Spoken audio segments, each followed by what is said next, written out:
الرحمن الرحیم۔ السلام علیکم ورحمۃ اللہ وبرکاتہ۔ پریشانیاں ختم کرنے کی دعا۔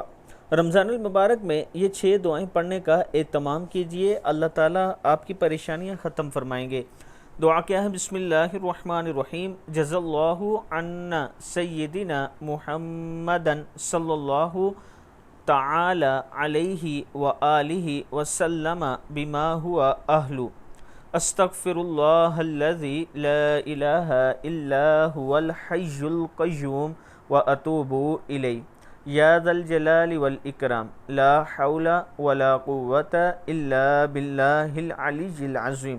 لا الہ الا انت سبحانک انی کنت من الظالمین۔ سبحان اللہ والحمد للہ ولا الہ الا اللہ واللہ اکبر ولا حول ولا قوة الا باللہ۔ صدق اللہ العظیم۔